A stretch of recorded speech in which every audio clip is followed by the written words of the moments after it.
हाग्रामा महिलारिनि मिडियानि गेजेरजों बाथ्रा बुंनाया जोबोद लासिंसिं। दैदेनगिरि आरो आफादगिरि आगुनि बिटिसिनि चिफ हाग्रामा महिलारिनि जे थासारि जोबोद गाज्रि थासारि।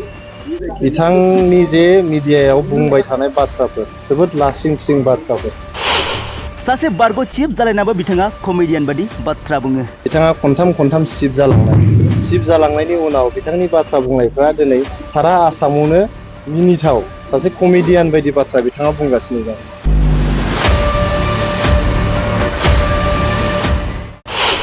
हाग्रामा महिलारिनि कमेडि खालामनायजों बड'लेण्डआ जौगाया। बिथांनि बे कमेडि खालामनाय, बिथांनि मिनिथावना बाथ्रा बुंनाय, बेजोंहाय बड'लेण्डआ जौगाया। सासे कमेडि खालामग्रानि आखायाव बिटिआरखौ हगारनानै होनो हाया। सासे कमेडि खालामग्रा मानसिनि आखायाव जोङो, मिनिथावना मानसिनि आखायाव जोङो बिटिआरखौ हगारनानै होनो हाया।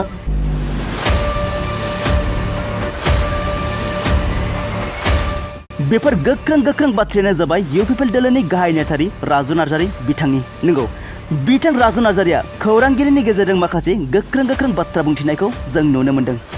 बिथाङा बुंथिदों दि बारग' चिफ हाग्रामा महिलारिनि थासारिया जोबोद गाज्रि जानानै दं। बिथांनि मिडियायाव बुंबाय थानाय बाथ्राफोरा जोबोद लासिंसिं। बिथाङा खेबथाम चिफ जालांबाय। चिफ जाखांनायनि उनावबो बिथांनि बाथ्रा बुंनायफोरा गासै आसामावनो मिनिथाव। बिथाङा खनथाम चिफ जालांनायनि उनाव बिथांनि बाथ्रा बुंनायफ्रा दिनै सारा आसामावनो मिनिथाव। सासे कमेडियान बायदि बाथ्रा बिथाङा बुंगासिनो दं।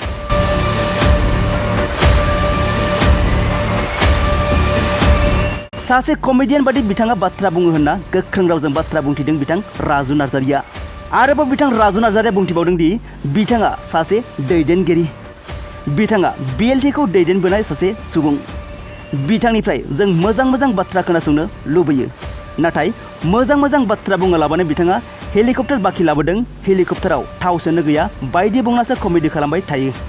कमेडि खालामनानै बिथाङा बिसायख'थियाव देरहानो हाया होनना गोख्रों रावजों बाथ्रा बुंथिदों बिथां राजु नार्जारिया। बेनि अनगायैबो बिथां राजु नार्जारिया हाग्रामा महिलारिखौ सासे कमेडि खालामग्रा मिनिथाव सुबुंनि आखायाव बिटिआरखौ हगारना होनो हाया होनना रोखा बाथ्रा बुंथिदों। दानिया फैदो बिथां राजु नार्जारिया मा गोख्रों बाथ्रा बुंथिदों जों आबुङै खोनासंना लानि।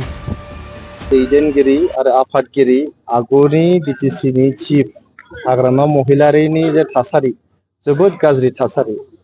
बिथांनि जे मिडियायाव बुंबाय थानाय बाथ्राफोर जोबोद लासिंसिं बाथ्राफोर।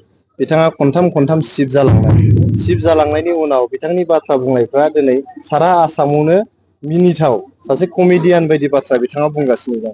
जों बर' हारिनि सासे दैदेनगिरि, मोनसे समाव बड' लिबारेसन टाइगार्सखौ बिथाङा दैदेनबोदों हिसाबै बिथांनि खुगानिफ्राय जोङो मोजां बाथ्रा खोनानो लुबैयो। बिथांनि बे कमेडि खालामनाय, बिथांनि मिनिथावना बाथ्रा बुंनाय, बेजोंहाय बड'लेण्डआ जौगाया। बर' हारिहा जेबो मुलाम्फा जाया, गुबुन हारिफ्राबो जेबो मुलाम्फा जाया। बिथाङा फैगोन 5 बोसोराव नैबे बिसायख'थियाव गेलेनानै देरहामारोब्ला 5 बोसोराव मा मावलांगोन, मा खालामगोन, बर' हारिनि थाखाय मा खालामगोन, बिटिआरनि थाखाय मा खालामगोन, बिभिन्न जाथि जनगोष्ठीनि थाखाय मा खालामगोन, लाइमोनफोरनि थाखाय, आइजोफोरनि थाखाय मा खालामगोन, बेफोर बाथ्राखौ बुंनांगौ बिथाङा।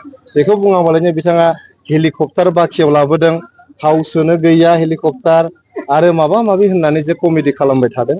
कमेडि खालामनानै बिसायख'थि बिथाङा देरहानो हानाय नङा। बिसायख'थिया जोबोद सिरियास बाथ्रा। बिसायख'थिजों जोंनि इयुन दालांनांगौनि बाथ्रा, जोंनि इयुन जोलैनि सिमांखौ मोगथां खालामनांगौनि बाथ्रा दङ जोंहा।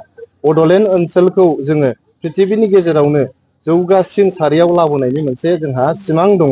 बर' हारिया 5,000निफ्राय बांसिन मुंख्लं जानायनि उनाव, रोजा सुबुङा बेंगुरा जानायनि उनाव, जेल जानायनि उनाव दिनै बिटिआर जों मोनदों। बेवहाय सासे कमेडि खालामग्रा मानसिनि आखायाव जोङो, मिनिथावना मानसिनि आखायाव जोङो बिटिआरखौ हगारनानै होनो हाया।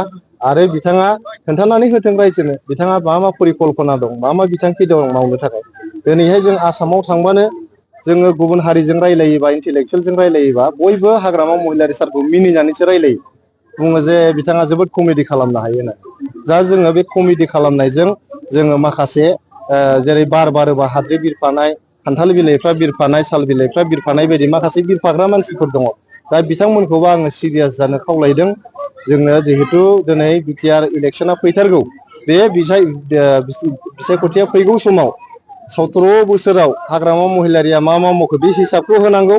जोङो 5 बोसोराव मा मावखो बे हिसाबखौ अलरेडि रायजोनि गेजेराव होबाय। जोङो बड'फा सुपार 50 मिशन खालामबाय।